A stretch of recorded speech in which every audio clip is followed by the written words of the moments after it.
સુરતમાં no drugs in Surat city અભિયાનને લઈ પાલ પોલીસે હાઇબ્રિડ ગાંજા સાથે 7 ઇસમને ઝડપી પાડ્યા હતા।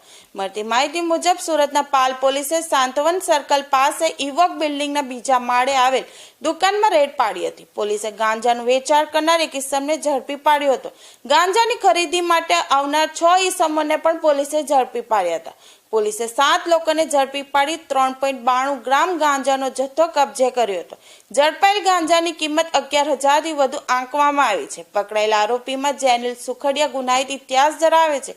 પોલીસે અન્ય મુદ્દામાલ મળી 2.16 લાખથી વધુનો મુદ્દામાલ જપ્ત કર્યો છે।